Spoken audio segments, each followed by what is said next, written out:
What's going on, guys? In today's video, I want to go over dexamethasone, what it is, and don't worry, it's not as confusing as the name is as a start. By the end of the video, you should know what the drug is, what the news about it is, what the hype about it is, and potentially how it may affect the stock market.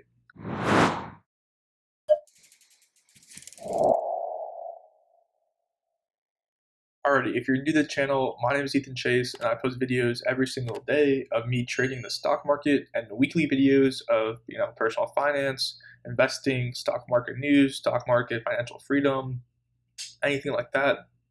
That's what I do. If you haven't already, hit the subscribe button. It takes 2 seconds. I do this all out of my time for free, so all I ask in return is for you to do that. Okay, this is a Washington Post article. It's from June 16th, 2020 by the three authors, Carlo and Tisha Carolyn, and it was posted today at 6:50 p.m., so a couple hours ago. Right now it's almost 11 o'clock, but the headline is inexpensive steroid dexamethasone is the first drug to reduce deaths from COVID-19. So that's a pretty, bomb buster headline, right? The first drug to reduce deaths from COVID-19. So that's really important. So let's take a look into it. And the drug is coming out of London. And the first kind of paragraph says an inexpensive steroid reduced deaths from the coronavirus infection, helping some of the sickest patients with severe lung damage survive the illness. Now, in this video, my kind of perspective on this is that there's two kind of caveats and things to watch, which I'll explain in the video, and this points to one of them. But let's keep going through. The first thing to point out, the 6-year-old drug. So it's an old drug. It's been around for a while, and it's not something new, right? They haven't reinvented the wheel. The first stat we get, and kind of the main stat that people are talking about, is that it reduced the risk of death for patients on ventilators by 1/3, which is pretty significant, and cut the risk of death for patients on oxygen by 1/5. Now, I'm not a scientist. I'm very much a layperson when it comes to medical news, but to me, this seems pretty freaking good given what we have, which is really pretty much nothing at the moment. Do I think it's a full stop kind of buy all end all solution? No, because cutting the risk of death by 1/5 by 20% is 80% of people still have an issue. So it's good, but it's amazing, but it's not everyone could go out, no social distancing, stuff like that. British regulators speedily approved the drug. Cool. PM Boris Johnson trumpeted the results. Awesome. If you scroll down, it kind of gives you a little bit of a background. I will link all the articles, by the way, in the description, so go ahead and look at that if you want. Dexamethasone is a workhorse steroid typically used to treat inflammation, and I think same thing with remdesivir, the Gilead kind of therapeutic. Most of these therapeutics are anti-inflammatory, and that's kind of their focus. We know it's a steroid. So the first caveat I want to point out is from this paragraph, and it says, as I read, quote, outside physicians tempered their optimism about the news with urgent calls to release the details of researchers' findings so doctors could pore over the data and understand the benefits and limitations of the drug. So this is the first caveat. The data is fresh, it's fresh off the stand, it's brand new, and people being the scientific community, the scientific international community, haven't had the time to look over it yet. So it still needs to be peer reviewed, and people still need to verify the data and see, have their perspectives on it before there is somewhat of a global consensus and a conclusion on it. So that's the first caveat, is that the data is fresh, and it's going to take some time for people to pore over it.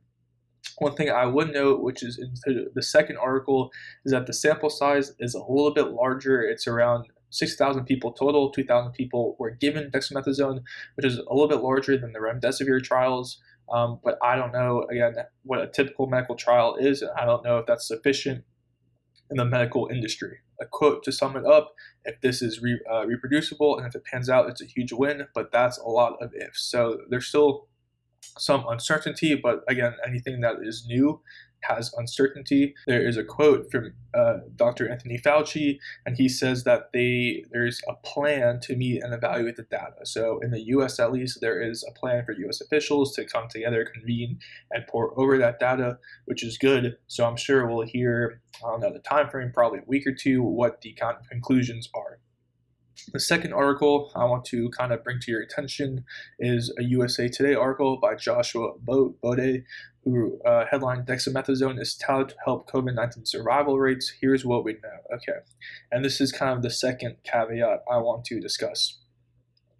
Here you get the data that says was found to cut deaths by up to 1/3 in a study of more than 6,000 severely ill patients. More than 2,100 received the drug. What I want to point out, and this article has more of the science behind it, but for lay people, I think it's important to understand kind of one takeaway from this, which is right here, which is the subheading, are there complications? And this points out a pretty interesting point. Quote, early findings suggest COVID-19 patients who do not have severe symptoms, so people who have mild to mildly severe, so people who do not have severe symptoms, such as requiring a respirator, should not take dexamethasone. So that's pretty interesting. Only kind of the very, super critical people should take the drug, whereas kind of the average COVID case should not. And he says the downside of steroids is that it's not selective. It's a double-edged sword that may hinder your body's ability to fight the virus.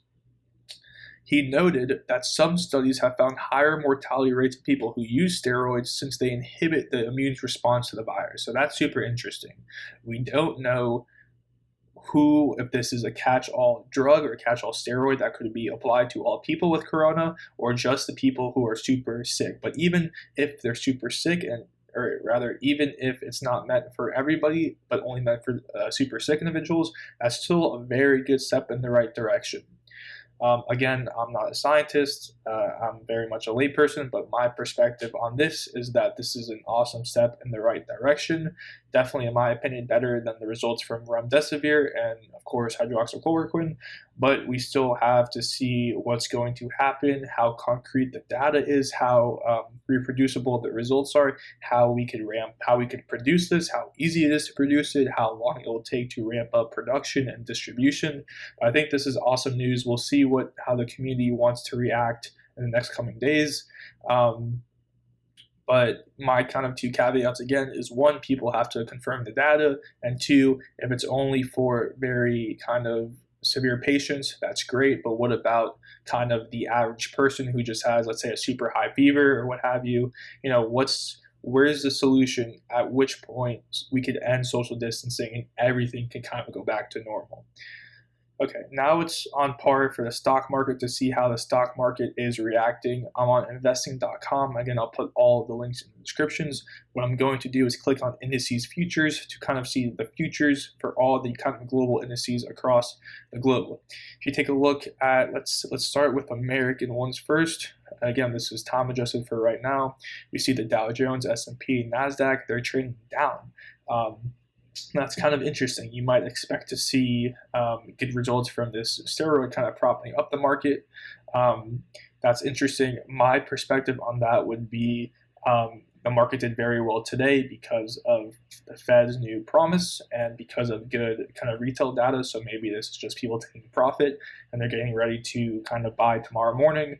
I have no idea. What we do know, and according to this article right here, which I will navigate to, again, I'll leave the link in the description, but by Reuters, Asian stocks set to rise as drug trials and data push Wall Street higher. So it says Asian stocks were set to climb on Wednesday after another late Wall Street surge in response to upbeat trials for COVID-19 and, of course, the May retail data. It was a trifecta of positives today. Okay, so that's going to be it for the video. All in all, my takeaways, again, not a scientist, very much a layperson, but my kind of takeaway is that this is very good. It's a step in the right direction, but it's nowhere near a end-all be-all solution. With that said, comment down below what your thought is on this, what your take is. Let's start a discussion in the comments below. If you haven't already, like the video, hit the like button. It might, it probably gets repetitive as YouTubers say it, but it really helps us out because the YouTube algorithm picks up on it and then recommends it to more people. And if you haven't already, hit the subscribe button. I do this all on my time for free, and all I ask in return is for you to hit it because it truly helps me out, and every new subscription is another step in my journey to financial freedom.